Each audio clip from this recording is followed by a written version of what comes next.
And this is to segue into your YouTube channel on Postcards from Turtle Beach. I mean, this is a lot of the content that we'll find on there. It's, Into the Mind of Steve Ross.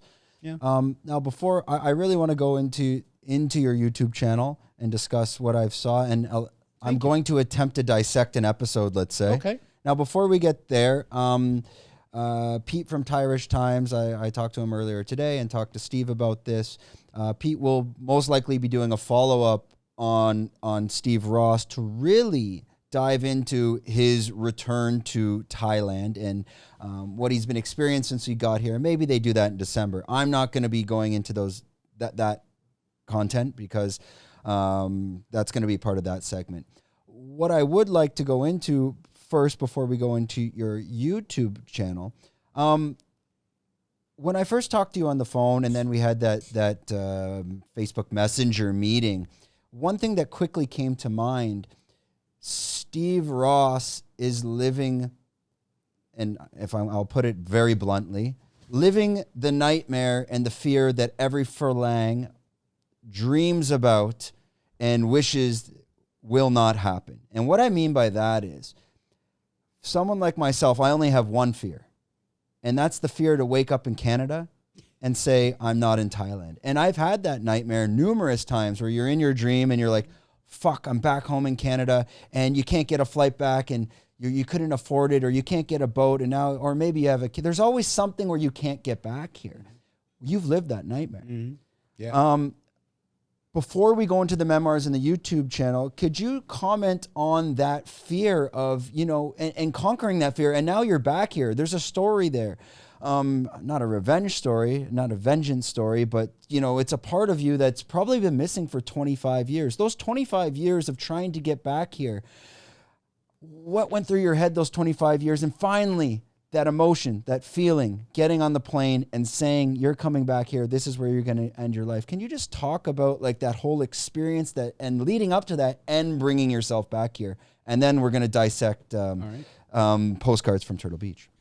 So every single day for 25 years, from July 4th, 1997 until May 13th, 2022, I dreamed of coming back to Thailand. I worked in a succession of cubicles in windowless rooms in the basements of various hospitals. My cubicles were always lined with old postcards, old John Everingham postcards of Thailand, particularly of Phuket. I had Buddhas in my cubicles. There was never in Iowa or New Mexico or El Paso, Texas, there was never a decent Thai restaurant around, so there was no going out for a meal to remember what it was like in Thailand. And I did come back in 2008. I came back for 2 weeks. In 2018 and 2020, I came back for 2 weeks. And it was on the last day of that last visit in 2020 when I knew the next time I came, it would be for good. The nightmare would be over and the dream could begin. And then what, right? How much of it is really going to be like what you met? That was the interview with Pete. The first interview at Irish Times was the day before I flew out to begin the process of selling everything I had and packing up and coming back to Thailand.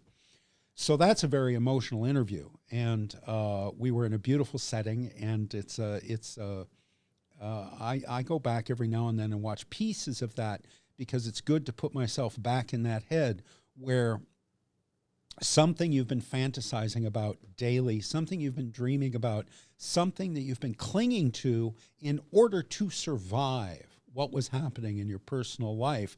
Now you're about to realize it. And that's a whole different kind of scary. I mean, almost, I lost sleep. There were nights I was awake. There are videos on the channel that I made in America before coming out here. I took a road trip around America to say goodbye to my family because I hope not to go back to America. Was it one of those, did it ever enter your mind, be careful what you wish for? Yeah. Oh, yeah. Well, and have a plan B. What if Steve comes back to Thailand after all of this hoping and dreaming and wishing, and oh my God, you have to wash your ass with a squirt gun?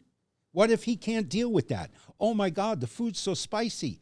oh my God, you've moved to this place, Turtle Beach, where there are no other Falang, where you can go a week without hearing English. What if you get lonely, right? What are you going to do then? Have a plan B. No, I don't have a plan B. I don't plan shit. You know, the best line in any Hollywood movie is Heath Ledger saying, do I look like a man with a plan? Right? I don't.